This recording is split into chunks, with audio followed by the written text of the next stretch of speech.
Hey everyone, it's Tina Brigley, and I'm here with Ksenja Podpecan. And before, like always, before I do an interview, I want to hear the story. And what really stood out for me about her story is one pivotal moment. She's doing her yoga practice, and she is in what do you call that? Cat Cat, cow pose. Cat yes, cow cat. pose. And she just started crying, and she heard this little whisper. I'm not gonna tell you what that whisper is, I'm gonna let her share it with you, but the whisper that she heard actually changed, her whole personal development journey from that point on.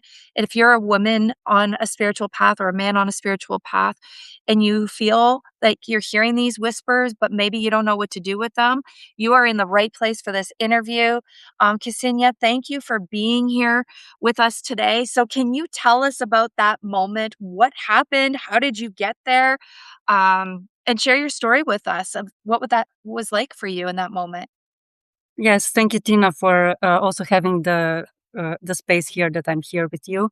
And yeah, the thing was that I still remember vividly this moment. It was not. It was after a lot of uh, um, a lot of experiences in my life. The promotions, the burnout, and the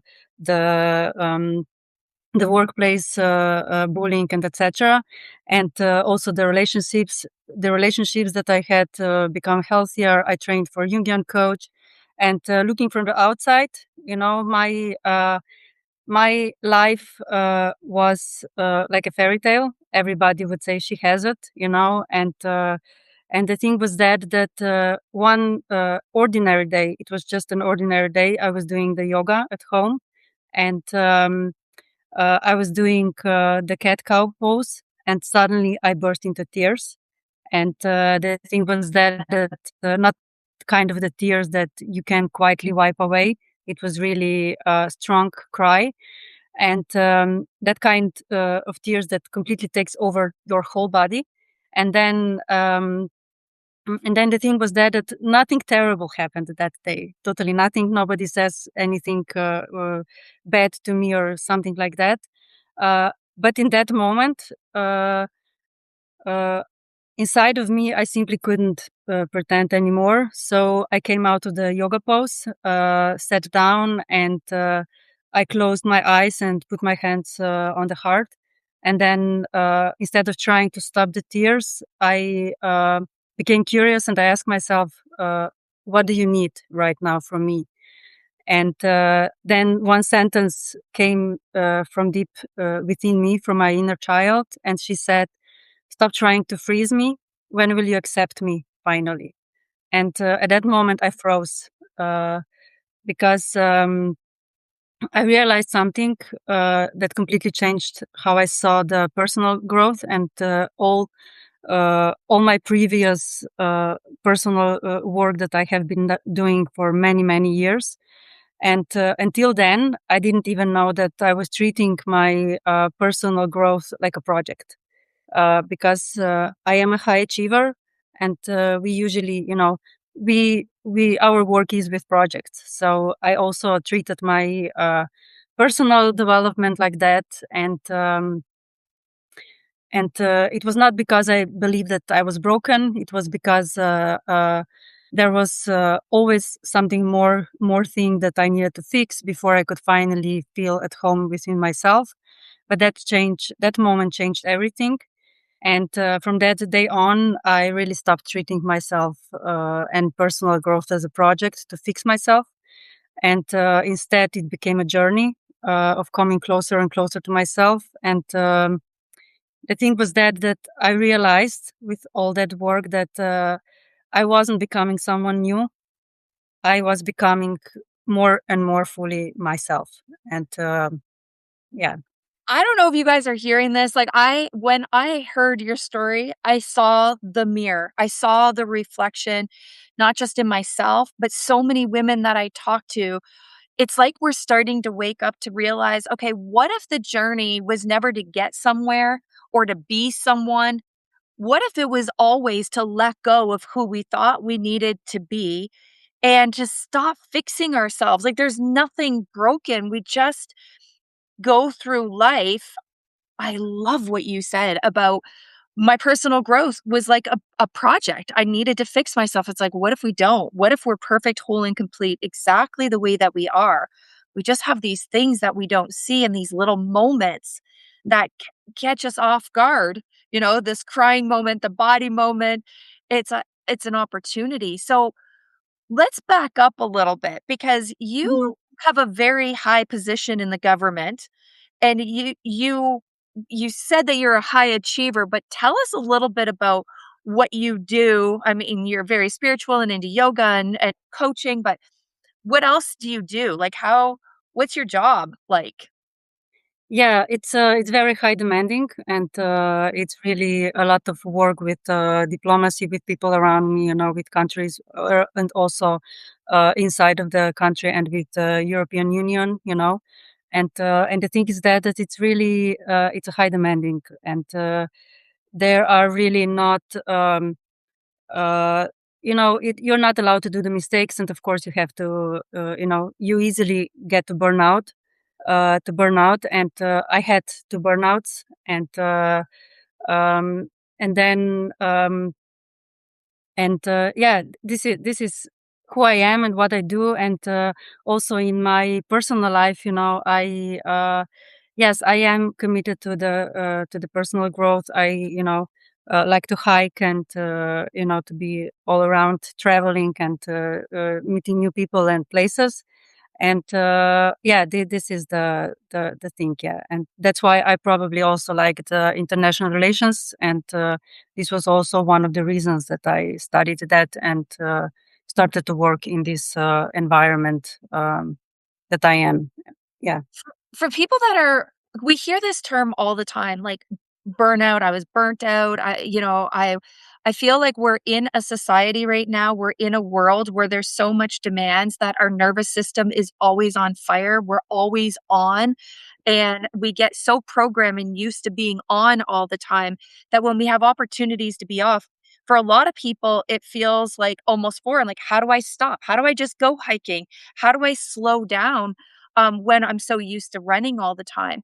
So, how did you know? What were the signs that you were experiencing that told you, okay, I'm burning out here. I can't run like this anymore because I think people are experiencing it right now and aren't even aware that these are early warning signs that your body is in shutdown mode.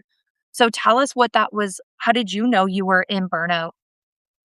Yeah, I knew that I was in burnout because I had the fatigue. I was tired all the time, even 9 hours and a half per night didn't get me to be, refreshed and okay the next day. And also the thing was that I also feel the fog in my head. I was not because before I was like doing several projects at the same time, doing everything at one time, and after that, when I was in this burnout, I was like forgetting stuff. I didn't know. I didn't fear. I didn't think clearly, and it was really hard to connect me not connect me one to one, but when I was used to really do some multitask, and then at one point I was like not able to do that.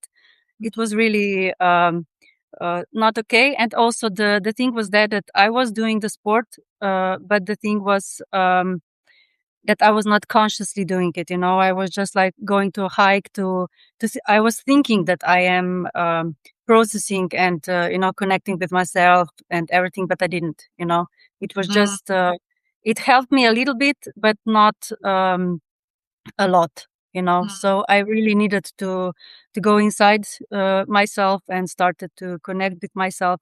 Why I am burning out? What are the reasons that I came to this point that I actually burned out? mm, And it was not.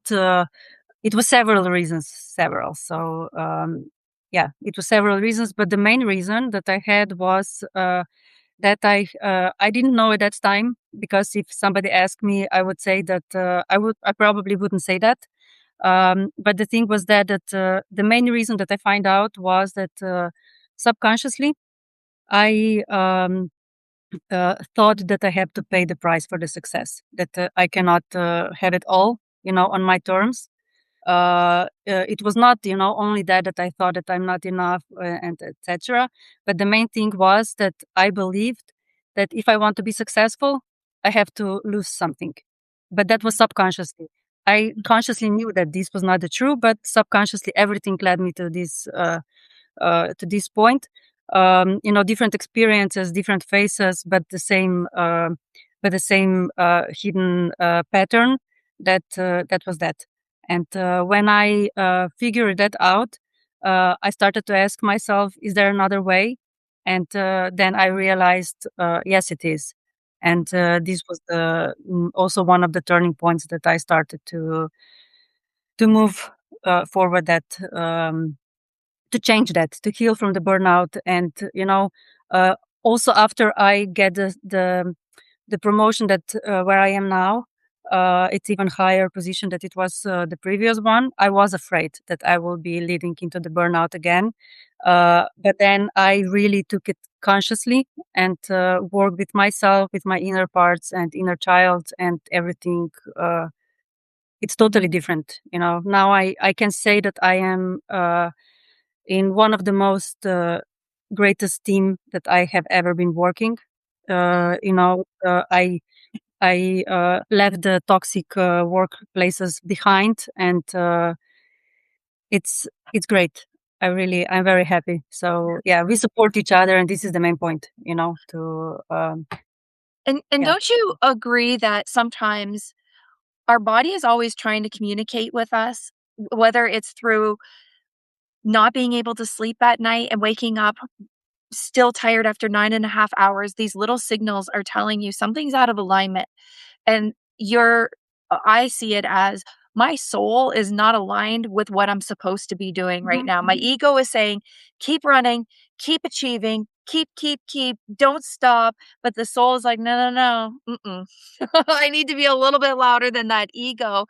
So I mean, first of all, it takes a lot of courage to walk away from something that maybe you make a lot of money and there's a lot of prestige, but like honoring ourselves in our life and our journey and being like, what's the cost of staying in situations, environments where we don't feel valued, we don't feel appreciated, and at the end of the day, is it really worth it? How did you how do you balance high achieving and high demanding job now with your spiritual growth and your personal development journey? Because I know there's a lot of women that are like, I just don't have time for that. Like, I don't have time for myself. I don't have time to just go hiking. What would you say to those women who are just like us, high achieving, who are sitting there saying, I don't have time. This isn't for me? Because I hear that a lot. This is good for you, but this isn't good for me. What would you say to that? I would say to them that they should ask themselves, is this the way they want to live for the rest of their lives? From this point to the rest of the life, because we don't live that much long as people think. As the saying, but you have your whole life in front of you, and etc. Like we hear it. The thing is that we have to decide that this moment I'm started to living the life that it truly aligns with myself, with what my soul decided, what kind of life I want to live, and really start doing that step by step, not like everything all over, at the same time, but really with small steps, start doing that with every decision that we make.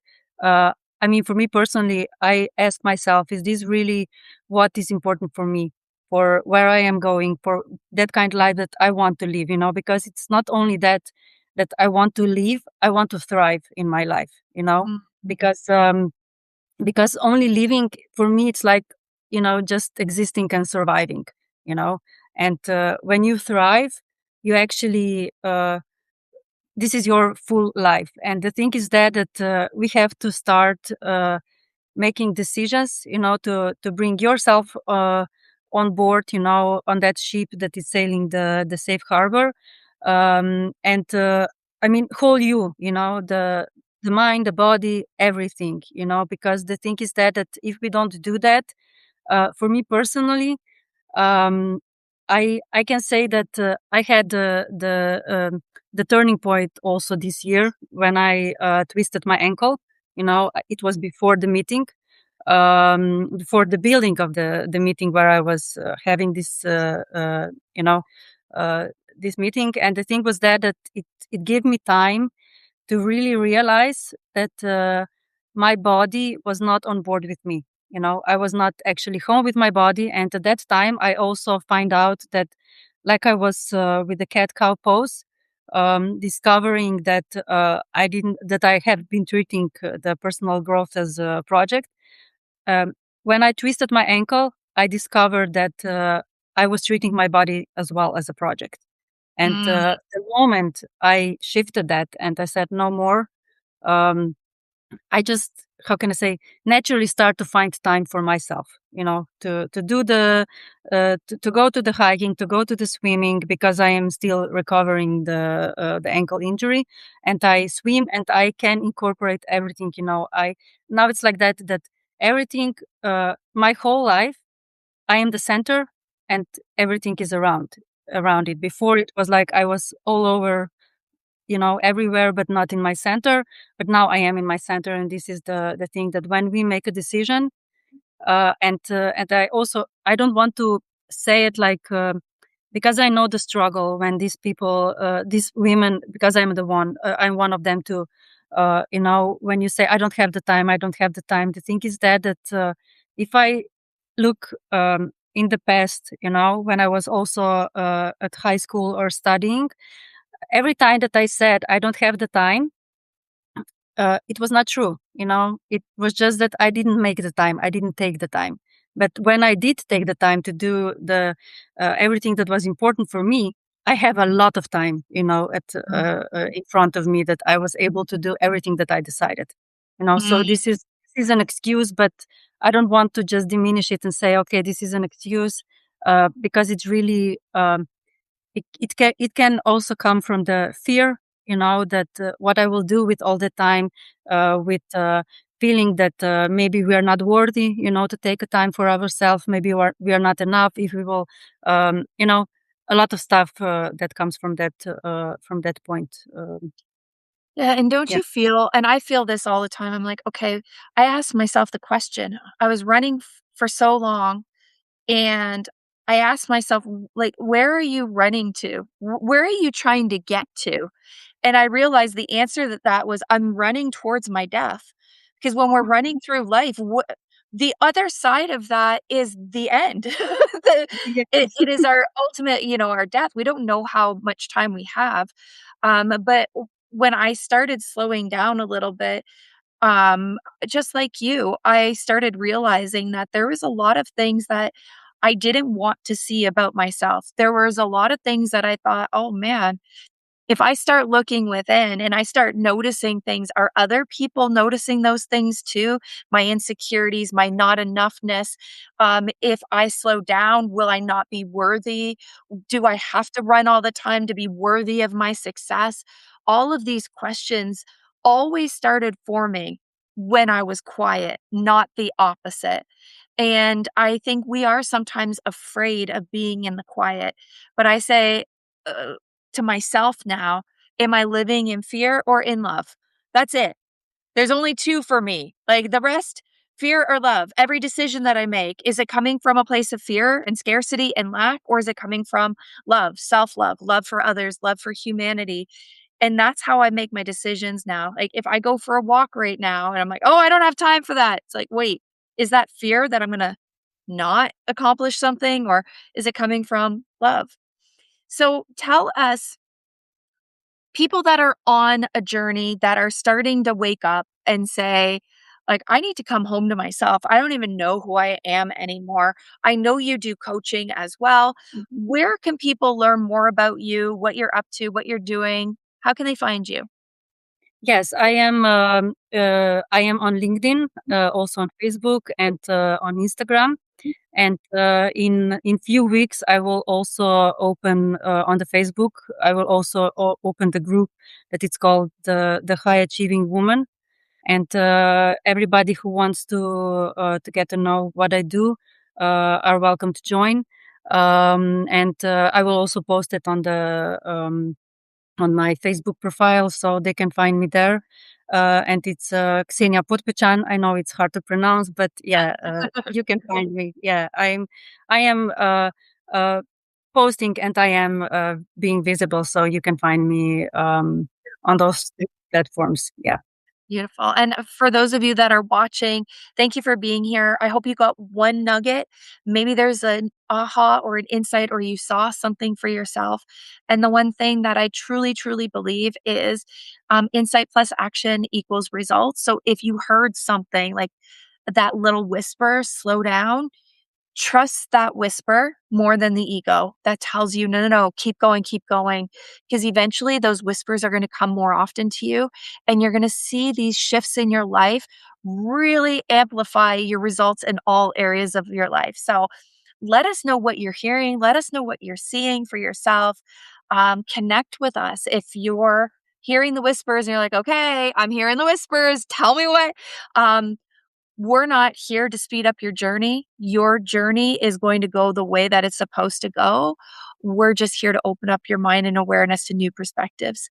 So thank you, Ksenia, for being here. Thank you for those of you that are watching, and we'll see you back next time. Till then, have a great day. Bye, everyone. Bye.